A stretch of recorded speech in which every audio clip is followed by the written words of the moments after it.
What is the Like killer of? I said, I feel like comparison's the killer of joy. Do you think it's just joy? I feel like it's a lot of other things. I mean, joy is like a big part of life, but I think it's a killer of many things. It's a killer of creativity. It's a killer of authenticity. Can't even think of other words to describe what it's the killer of. It's just the killer. Yeah. I feel like, you know what I mean? Because when you're comparing yourself all day to other people, like you almost don't have time for yourself. You don't have time for yourself. And like I or just you don't even value you don't value the way that you like appreciate things or look, right? I think a big method for me of conceptualizing comparison is Instagram. I think Instagram is something that almost all of us use, everyone in our kind of age range. I mean, I don't really know anyone else that doesn't have Instagram. I don't know anyone right now who doesn't have Instagram. Same. And Except you right now. right now, yeah. So I just deleted my Instagram. I really think it's something that'll, because I only just did it, but I think it will yield a lot of positive benefits. Yeah. But I just feel like Instagram, so what do people use Instagram for? I feel like on the bare, like, the book cover of what they use Instagram for, like what you kind of just view it at a glance, is, oh, they want to keep up with their friends, see what their friends are doing, right? Mm.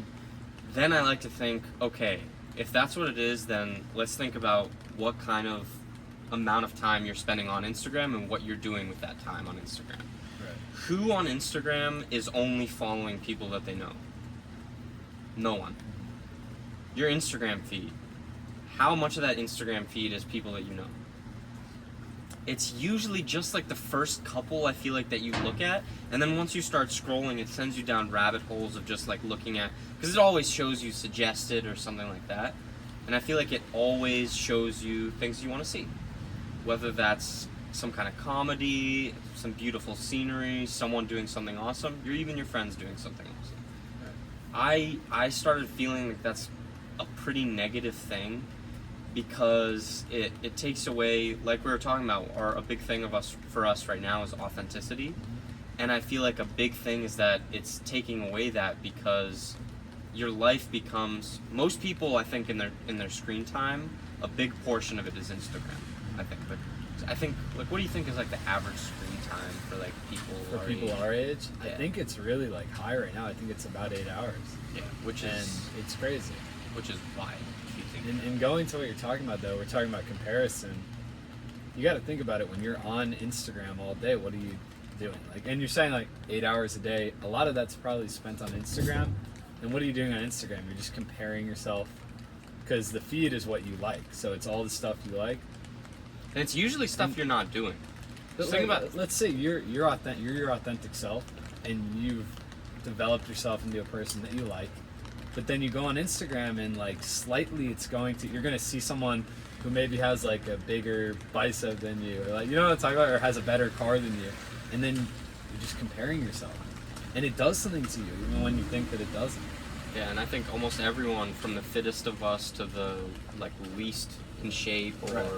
we're doing worse in certain aspects, everyone, I mean, especially in like what we're doing, like working out and things like that, a big part of working out for most people is aesthetics. Yeah. And no matter how much you try to go away from it, everyone cares at least a little bit about how they look. Mm-hmm. Even if it's only for yourself, you still care. Right. And I think Instagram makes very false standards for women and men. For men, for example, like especially when I was way more into weightlifting and less of calisthenics, you look at that and you see, wow, there's an enormous amount of people who are just jacked, shredded, jacked, and then you go to UREC. And like, if you think about it, like our rec center at JMU, yeah. You go to the gym. well, specifically at university, Mm-hmm. because the gym outside of university, it's there's older people, it's a really wide array of people. At university, it's the fittest people in the prime of their lives, Right. physical prime. And then you look around, and those people that you see on Instagram, you see maybe 2 or 3 of those like ridiculously jacked dudes. And then you think about like, wow, like when I'm on Instagram, when I was on Instagram, it made me feel like a lot like my accomplishments in like weightlifting or something like that, which I didn't do anything crazy, but I like to think that it was a little impressive. But when you're on Instagram, you don't think that at all. And that's just on the weightlifting front. My biggest like qualm with it is on nature and interactions, and especially interactions with your friends and people you know. Because you start thinking that, wow, everyone's doing everything all the time. Because all the time, someone you know, because you're following like how many people on Instagram? I mean, I think I'm following like 1,400, something like that. Yeah, I was following upwards of that too. Yeah. And a lot of that is just random like celebrities or people like I want Yeah, to follow people or are be into, inspired yeah. by. But Things a lot you of those are watch. people I know. And I Yeah. feel like a lot of the times, at least one of those people is going to be doing something really cool. Yeah. And I think it gives you a really false perception of everyone, because when you think about it away from Instagram, your mind doesn't comprehend that you just saw a bunch of different people doing a bunch of different things. It just sees people doing awesome shit. You know what I mean? And then you start being like, well, why am I not doing that awesome stuff? Yeah. But a biggest one for me, I think, is nature. That really kind of Nature. showed me that like how weird the aspect of Instagram that actually seems like it would be really positive. Because I feel like it seems like it would be a really positive thing to see these really cool places, really unique places on Instagram. And there's a certain part of it that it is, because you learn about so many different places that you eventually wish to go. But it takes away a little bit of the magic of those places. That's what I was gonna say too. It's interesting because we're talking about comparison, but like it's weird when you see a beautiful nature place on Instagram or something like that. And I think about this now. It's like we have this digital world where you can see everything, but it's almost like when you see a beautiful place on Instagram, like we talk about surfing spots a lot, you almost watch like a video there and you really like feel like you were there. Like you literally feel like, it's like an experience. It's a little bit of a dopamine hit, for sure. Because then like if you break it down, like what is that? You're watching that place on something, but it's like you could also go there. It's a completely different experience, but you're still seeing that place and like experiencing an aspect of it. So we're experiencing aspects of success when you see successful people, beautiful nature places before you even have them. Before you're anywhere even close. So like, what is that doing to society? It's messing everybody up. I think it's also it's this is a unique thought I haven't really put out yet, but I feel like it's creating a setup for things like the metaverse. Because it's setting our generation and the future generations up to find the digital version more attractive. Yeah. Because, for example, I just went to Costa Rica. Yeah. Beautiful place. I went there for surfing. It was beautiful, fantastic. Right. But at the same time, there's a certain thing on Instagram that showed me certain parts that made me think that like going there, and it was absolutely surreal in a way. But it was in a very different way than what Instagram shows you. Yeah. Because not only that, Instagram also uses filters. It's the videos that you see are at the perfect time of day, at the perfect weather and stuff like that. And usually, you're not in that location at that time. I think it creates like this sense of this isn't as special. And you really have to dig deep into yourself to realize that it's special. And I feel like I'm a little more attuned to that because I have been kind of on this like train of how we've been thinking. And I think that's the best thing to do, because when you go to these places, like you need to experience it for yourself and not like get lost in what someone else experienced there. exactly. Yeah. And I mean it's with nature, but it's also with like for example watching videos of surfing. Yeah. Like you see some incredible, because with surfing there's like some waves that just look incredible. Right. And you'll just see it and it takes away from the beauty of genuinely seeing it in real life. And I love that too, because it's almost an aspect of, we're talking about action sports a lot too. And you know, everybody, like we've talked about this, everybody has a unique style. Even when you're a beginner, like there's something that you do on a surfboard or a skateboard or a bike or whatever that is unique completely to you, and it's special. It's almost to any sport. Soccer, basketball, all the sports. And people who are at higher levels see it. Pros really understand that the beginners are actually the coolest because they have their unique style. But with Instagram and stuff like that, you're comparing yourself to these pros and people who are better than you, and you almost don't see the beauty in your own craft, like that you have this specific thing that you do that's cool that no one else does, and that's really killing people's Or authenticity. figuring out how to do some kind of trick, even though you have a certain like way that your foot like is shaped that like prevents you from doing it exactly like this, but you're forcing it to do it like what some tutorial on YouTube. I'm not saying tutorials are Yeah. bad, they're great, but I'm saying like when you just genuinely like raw dog a Yes. skill, I feel like, and no matter what, how hard it is to do it with a certain like body type or like shape you have, you figure out a way to do it. And that's, I think, when you really start developing those unique style in that. You know what I mean? And that's the real authenticity that makes it unique. Mhm. Like how when you see a pro or someone that's, and you're just like, how are they even doing this? Like, how did they get to this point? They just didn't, like, they might have had influence from something, someone who they looked up to, but they got like they took it into their own hands without any other influence, and that's why it's unique. you know? Yeah. And I think that reverberates with everything that we're talking about comparison with Instagram, because it's almost like when you put on shades or something like that, and you suddenly turn them off and everything's bright and the colors look really And you take like them off. look bright and stuff like that. I think Instagram is like taking off those sunglasses in a Yes. bad way. That life is really beautiful, but it's when you go on Instagram, you're seeing it in a different filter that makes everything all bright, and you stop seeing the beauty around everyday life, the colors, beautiful colors around, even when it's dark and gray out. You know what I mean? But there's still beauty to And be had. we've talked about it. Like, it's crazy because it's an adjustment you have to make now. Where, like, even if you go out in nature, you almost feel like you don't fully feel in tune with everything. It takes, like, time of being away from media, Instagram, and adjusting back to reality, which is beautiful. Reality is, like, the lens you should be looking through, not the shades that we're talking about with, like, Instagram, YouTube, everything. And also on that same note, like when you're on Instagram, I think you start thinking that you're not alone in a bad way.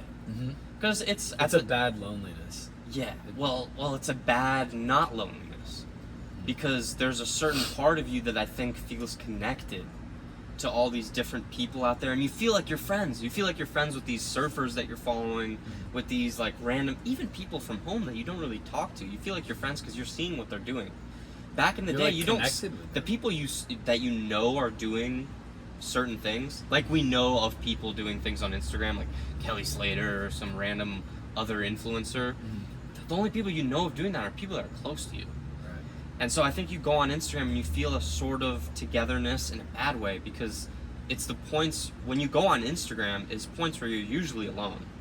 Don't even get me started on going on Instagram when you're not alone, because that's a whole nother like topic. Because it's just like, what are you doing if you're not alone and you're just scrolling on your phone? Like that's horrible. It's hard.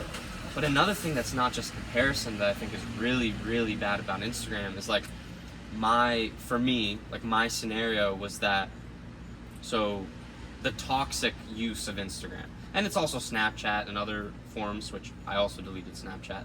But I think a big part of it is you wake up, something's calling you to your phone. You want to see if you got a little notification. You want to see if somebody reached out to you. So you do that and you wake up. Even if you do it for 5 minutes, some people are good with it. They just check it, put it away. Some people sit there for hours. You know what I mean? Wake up, sit there for an hour. Then you go to class. Even during class, you're a little bored. Something's not hitting right with the class. You go check it and you just like zone out. Go away from it. Then you're done with school. You've been productive. You did homework. You go to the gym. You work out. Some people even use that Instagram in between sets, which I think is bad. But I'm saying for my example, so every once in a while you like check if somebody hits you up or something like that. A lot of times for me it was like checking if someone cared. But like, you know what I mean, in the sense like, did someone reach out to Why me? do you think we're drawn to, when we get up in the morning, like you're saying, why do you think we're drawn as humans to checking that? Because we all have that feeling when you have Instagram downloaded that you want, when you wake up in the morning, you're drawn to it. And I kept asking myself, like, why am I drawn to it? I think it's a culture of like updates, constant updates. Because you're constantly drawn to text people you know, you're constantly drawn to check on people you know, when like in reality, in nature, like the people you know and the people you are genuinely supposed to check up on and things are people who are in your local vicinity and your family, of course. But it's not a constant thing. But I think a big part of it is people are lonely. All of us, in a certain way, like a certain thing deep down, there's a certain loneliness. You can channel that in good ways, but there's always a little bit of thing that you want some kind of community. Do you think it comes back to not being comfortable being alone? Yeah. Because you should be comfortable alone. That's something I've been diving into for a long time now, is that the best thing you can do is be okay with yourself. Yeah. It's like, we talk about self-development and all this, but really, like, you're trying to create the best version of yourself your whole life. So you need to be okay with yourself. Because if you don't love yourself, then how are you going to help anybody? Or like, walk into a room and people actually care what you think or say, you know? Yeah. And, like, for me, like, continuing what I was saying, is that, like, I'd get home, and it would be that chunk of the day where maybe I'd have a little home, like, I'd get home around, like, 2 or 3 from classes and gym, or something like that, and I would have around, you know, if I get home at 3, I'd have, like, 7 hours till I theoretically am going back home and sleeping, right? And so out of that 7 hours, I think, okay, I have more than enough time to finish my homework. I have more than enough time to go over to my friend's house to cook dinner, to have a really good time. And then I have this little chunk of time where I genuinely could just spend it, because there's, like, this little, like, thing in me that, like, when I get home, I just want to, like, jump on my bed and just relax. But it's not relaxation, because I just want to go on my phone and just, like, divert my thoughts away from reality. I think that's, yeah, all of us feel that. And I think you can remove that habit. I think you can even remove it when you have it. But for me, I think I had, like, a little more... It's a bad habit. It's like you're uncomfortable with reality, so then you go into the virtual reality. It's like your brain is up in the cloud, you know?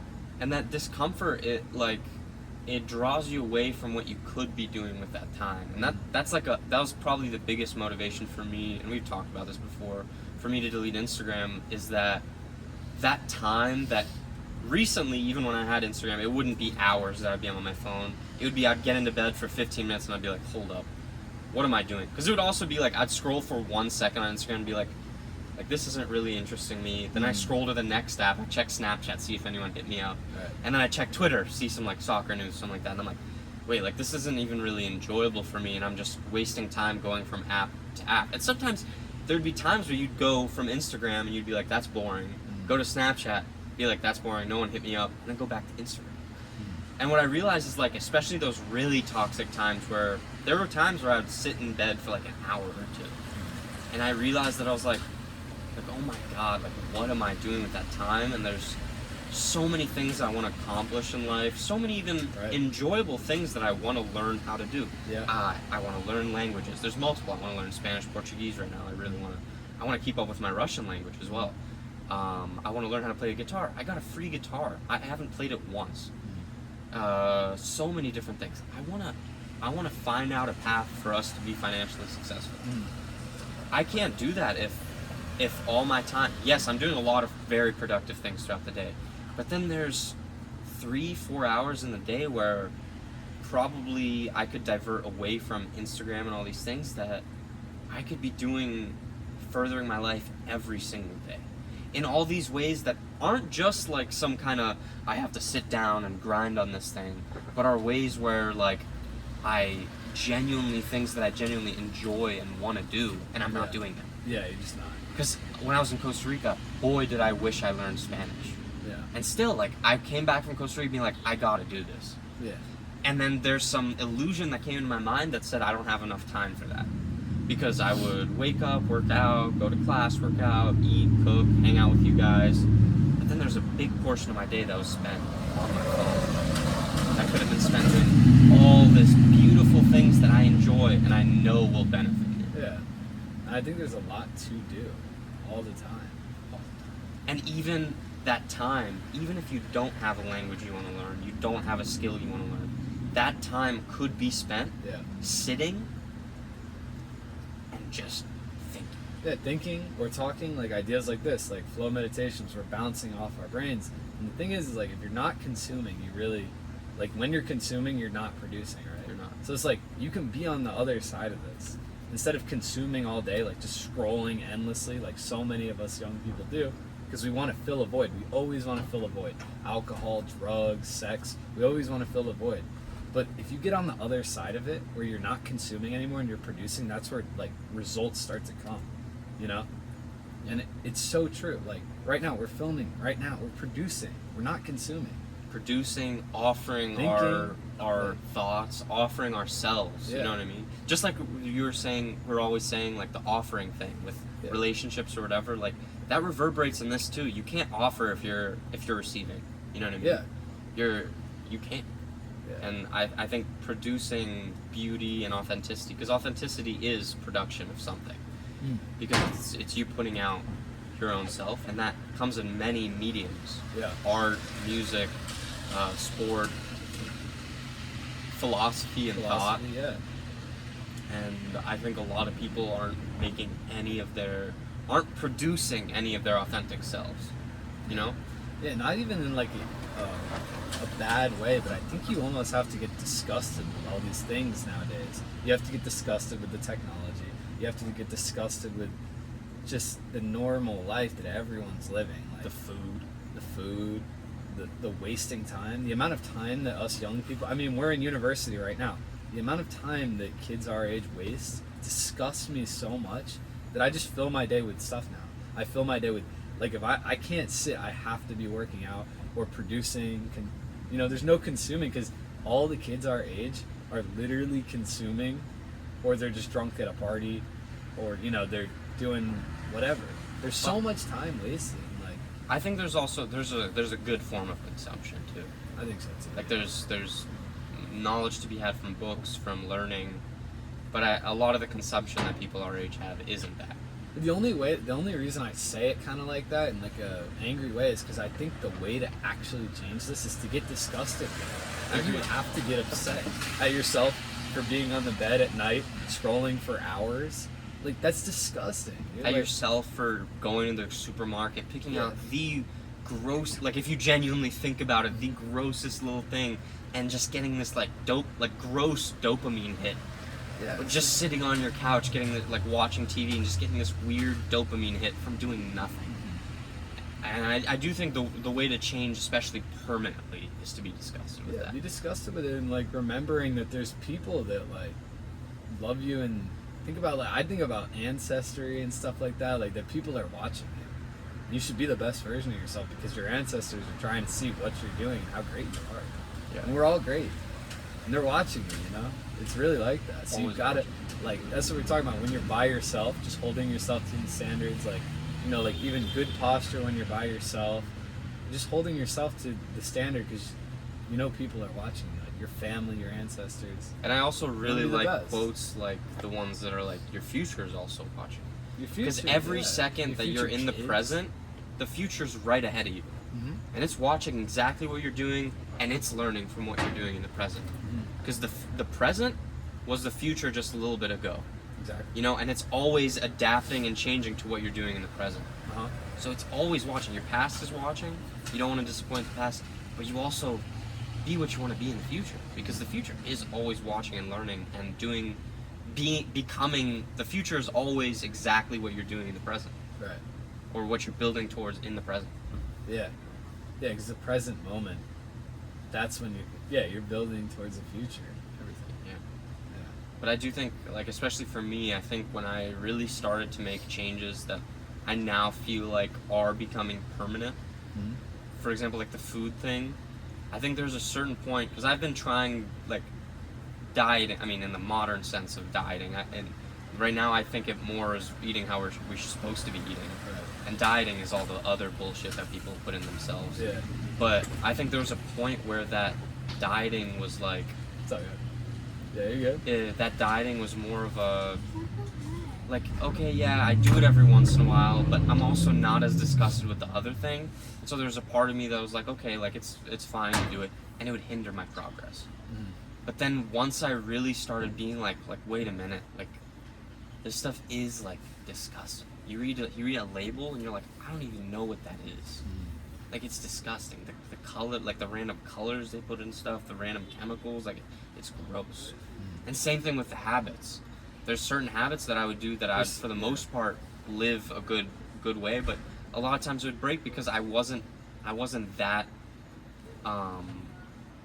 negatively looking at those habits that I really didn't want that for myself. Right. Now I'm looking at these habits, the Instagram, the sitting on the bus looking at your phone, scrolling through every point where you're not talking to someone or doing something, you're just scrolling through your phone.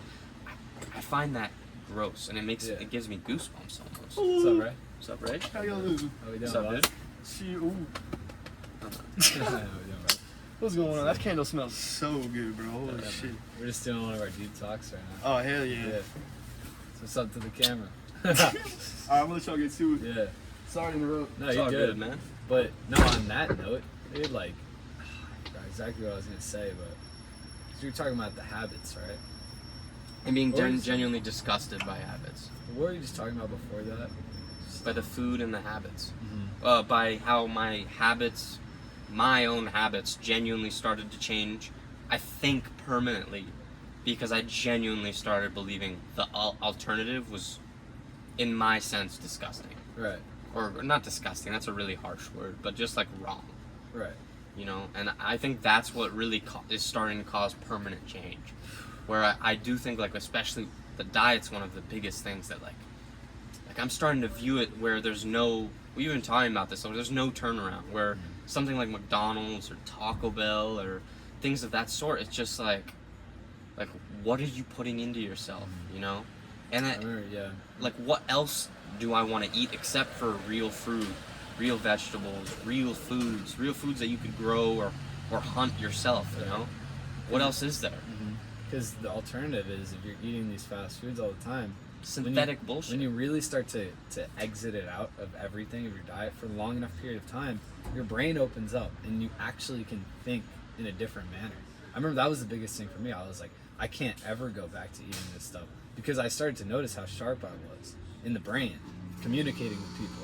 It was all better, and it was all right. It was like the proper way to communicate, you know what I mean? And once you feel that, it's like, how can you poison yourself even more? Yeah. You're just halting yourself, like, in a way, you know? Yeah. And same thing with alcohol and things of that sort. I think there was a part of me that always had some kind of, I think especially when I experienced people around me being drunk while I was sober, there was a certain level of uncomfortability that I always had around that. Right. And I think that was my body telling me, like, this isn't the right way to, like, go around these things. Right. And especially, like, the conversations people have when they're drunk, or even when they're not drunk, but they're eating this fast food. Yeah. You know what I mean? I think there's a certain similarity between, like, the kind of surface level conversations you have when you're drunk and the same surface levels you have when you're sitting in the drive-thru at McDonald's. You know what I mean? 100%. And it's like, what level do you want to keep yourself at? You know? And I want to be as real as possible. I want to be as raw as possible, and I think we're on the right path with that. Definitely. And I think the big one is you can feel it on people when they're walking around and they have lower energy. And I know what it comes from now. It comes from the fast food, the drinking. It's all these things that pull you out of that steady incline in life. Because as young guys, too, especially, we're on this incline. And It's not even that steady. Yeah, it's fucking I mean, shooting there's up. ups and downs, but the thing is that, like, every time you slack and you, like, wake up late and you're scrolling, comparing yourself on social media, and then, you know, you get some fast food and it's just lowering you. It's just taking you out of this constant steady thing. Like, us guys we're warriors, you know, we're meant to fucking run this thing, conquer. And I just see all these guys nowadays, and I see their potential, but then I see how they're just squandering it. And it's like a sad thing, but I'm starting to think there's a big separation between young men. And it's almost a positive for, I think, people with the same mindset as us. Yeah. Because and the mindset isn't that of, I want these people to be unmotivated and on that, but it's more so try to motivate as many as you possibly can, Right. who genuinely want to hear it and do it. Yeah. And then the people who don't, at a certain point, you just got to be like, that's just benefiting Yeah. the people And who... you can almost ignite it in people, but also, like, you can't change people, right? We've talked about this, but there's almost an extent to where if you just be, like, you're everything you talk about. You're just a culmination. Like, you're just, your frequency is just vibrating so high that everyone feels you. You almost do change people because they question, like, maybe I should be doing more, because you're radiating such a positive atmosphere, you know? Yeah. And it's a real thing. It's a beautiful thing. And that's the thing. You don't even need to talk about it. You can make change in people's lives just by being a leader and like setting an example. And I think setting an example is like one of the most beautiful things that I'm only now starting to learn how to really do, how to lead Yeah. by example. Yeah. Because it's not telling someone you love or know that like, oh, you should be doing this, you should be eating that. It's by doing these things, these standards that you set for yourself to a T all day, every day. And doing it to yourself so stringently that like you emanate it, right? Yeah. That's it. Yeah. Crazy. I think that was a good Dude, that was one. fucking solid. Yeah.